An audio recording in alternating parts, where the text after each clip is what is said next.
Chrystia Freeland suddenly added to the speakers list in Davos this week at the World Economic Forum.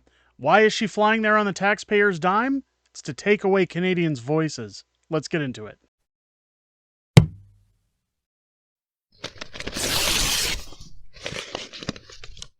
Oh, yeah! What's going on, ladies and gentlemen? Welcome back to The Fringe. Chrystia Freeland's been a hot-button issue on this channel for quite some time.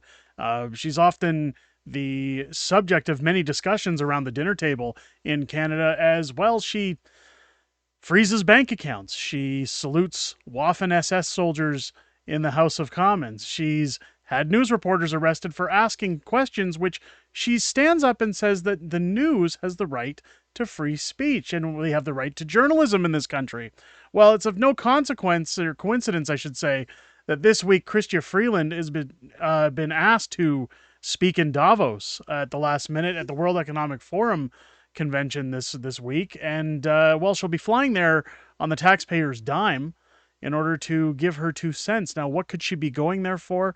Well, it's not surprising, and I'm going to have a little bit of a trail as to why I think she's going there and what we're facing in the near future. But it shows here that Chrystia Freeland from True North to speak at the World Economic Forum in Davos.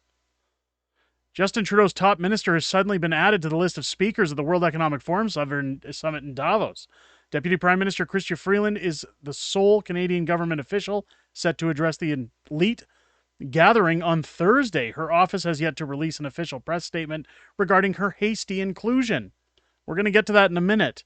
The conference centered around the theme of rebuilding trust this year, and it has not disclosed its attendee list. Global Affairs Canada did not respond to a request for comment from True North on whether any representative from the Canadian government would be attending. The panel Freeland is set to participate in is titled No Recovery Without Trade and Investment and aims to address current trade tensions facing the global economy. Notable figures sharing the stage with Freeland include Ngozi, I can't even pronounce that last name, I apologize, the Director General of the World Trade Organization, Borj Brendy, President of the World Economic Forum, Geneva, Valdis Dombrovskis, Executive Vice President of an Economy that Works for People and Commissioner for Trade at the European Commission, among others. Freeland is not a newcomer to the World Economic Forum. As a member of the Forum's Board of Trustees, she regularly attends its annual meeting. Last year, she participated in discussions focused on peace and security. Little hypocritical there, don't you think? True North is on the ground covering the 2024 World Economic Forum annual meeting. In 2023, True North's Andrew Lawton questioned Freeland on her affiliation with the organization. And of course, we got the same one-worded, shielded answers as we always get. But what's important to note is why Chrystia Freeland's going this year and what the main topic of discussion has been in Davos this year. Now, a lot of people are saying, of course, they're shadowing it, saying it's about rebuilding trust. Of course, you think about the pandemic and locking everybody down and, oh, guys, we thought we had the science on our side. Just trust us. Please, trust us again. But of course, she says that she's going for no recovery without trade and investment. Well, she's not going for trade and investment. In fact, there's many articles that have unleashed that can show where she's going. Of course, the main topic of discussion this year at the World Economic Forum Summit ranks disinformation as its top short-term threat. The impact of false and divisive content in a time of strong polarization, new and powerful technologies, and fragile democracies is one of the major risks identified by the annual event in Davos. So, if you're new to this channel, or if you're new to the policies that are in our government right now, well, currently Justin Trudeau is censoring media. He's censoring news outlets from reporting certain stories online, unless, of course, you're bending down and kissing boot heels of the strong liberal government that aims to silence you. This channel, most like all others that report politics on YouTube, of course, are shadow banned in the algorithm. We're constantly kicked out. Anytime we're speaking negatively about the Canadian government, anytime we want to bring news that's relevant to the public. So again, I would encourage everybody, if you haven't already, hit that subscribe button. But it's important to note that this is the main topic of discussion as to what's going on here. If you go to Google, if you go to multiple search engines online, of course, anytime you want to search news, mainstream prostitutes are the first to show up in the search algorithms, when often other outlets and independent outlets are buried within the algorithms or banned from reporting the news online outright. This is what Chrystia Freeland is going for this year. This is a recent bill that was put into place about midway through last year, that was made law. And it's interesting that this article comes out from the CBC. At the same time, Chrystia Freeland's off to Davos, where they're talking about misinformation. Elections Canada launches online disinformation tool to prepare voters for the next federal election. Now, it's very possible, and I've said it multiple times, that we're going to see a spring election. I am very convinced that one is coming our way. Again, it's speculation. I might be wrong, but it seems to me that most politicians right now are in what I call campaigning mode. They're out there getting their message far and wide for everybody to hear and everybody to listen to.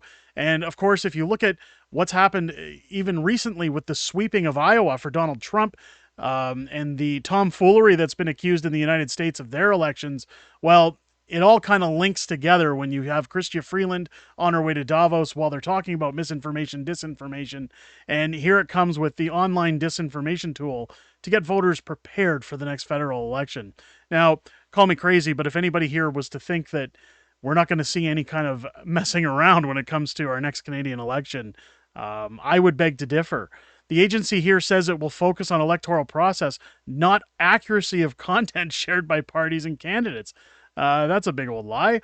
Elections Canada is trying to insulate Canadians, voters, from false narratives and information during the next federal election by launching an online tool to help voters cut through misinformation and disinformation, I love those two words, about the electoral process in Canada. The Electifacts website launched this week and provides factual information to debunk most common misconceptions observed by Elections Canada officials in recent years. Building resilience against inaccurate information helps strengthen the overall health of democracy, Chief Electoral Officer Stephanie Perel said in a statement. Now, what's important to note about this is, do you guys remember the Arrive Scam app and just how much that cost Canadian taxpayers and backdoor benefits and millions of dollars going to placement agencies and recruiting companies in order to find people to make an app that would cost less than 10% of what the actual bill was? It makes me wonder what Elections Canada has paid to get this new policy in place. The Electifacts website says it does not intend to establish Elections Canada as, quote, the arbiter of truth, and that it will actively monitor the accuracy of statements and information distributed by parties and candidates. Now, again, it's important to note here, and what to watch is that, again, I always try to compare things in other lights for when people say, hey, Derek, you're out of your mind, you're crazy. These things could never happen in Canada. Well, when you look at what happened in the last U.S. election, when Joe Biden set a record for the most votes in history, well, you look at documents that have surfaced since the Twitter files showing that Twitter, in fact, as well as other agencies of Silicon Valley, such as Facebook, Instagram, which I guess are all part of Meta, were all told to censor content to, I guess, help the Republicans in that election and soften the distribution of information. This could be very well what we're going to see in Canada in the next election as well. As it says here again, Elections Canada launches online tool to tackle voting misconceptions. The online tool is meant as a resource for Canadians to check whether information they find on the electoral process is true or not, the website states. It says studies have shown there is a false, misleading election-related content on social media. Of course, there we go again. And links to a McGill University study, but notes Elections Canada will not be the arbiter of truth. We can, however, provide correct information about the administration of federal elections. We're doing this because it's important to silence Canadians. Canadians should have easily accessible and accurate information about the federal electoral process directly from the source. My question is what influences were coming in order to put this together, and who is the one who decides what is fact and what is fiction? In the email to the Global News, Elections Canada said, The goal of the webpage is to be a useful resource for Canadians.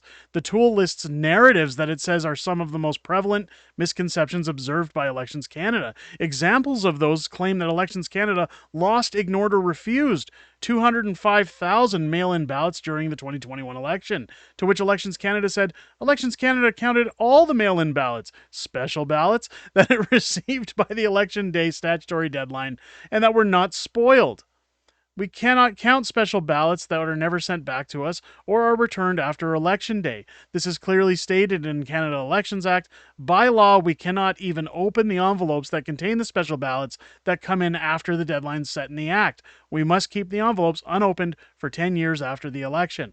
Now, again, I've been one to always say that mail-in ballots can easily be manipulated when it comes to the voting process, and that voting in this country should strictly be done in person with identification and proof of residency. A handwritten ballot that is submitted by the person voting, I believe, is one of the most safe, secure ways in order to vote. And this is how we end up in cities like Toronto, Calgary, where you see installed mayors that have Chinese influence money. Now, we've talked about Chinese election interference even in 2023 as part of multiple MPs found out to be receiving money from the CCP and guilty and having to step down after accusations of Chinese influence in our elections. Is this another form of Chinese interference? I almost said interfluence.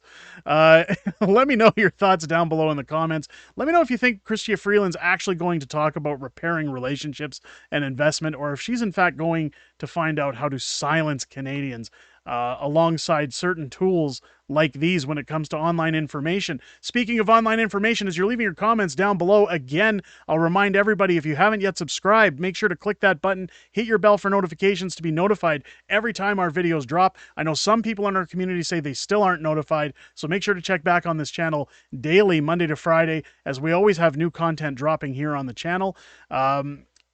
And we also have our Sunday night live streams, our weekly wraps. Make sure to come out and be a part of the community weekly wrap as we talk about everything that's happened in the previous week, everything on my mind, and then everything on your mind as well. It's a nice little Q&A back with our community, and it's great to hear what you guys have to say. I look forward to seeing each and every one of you in that stream this Sunday at 6:30 p.m. Pacific time.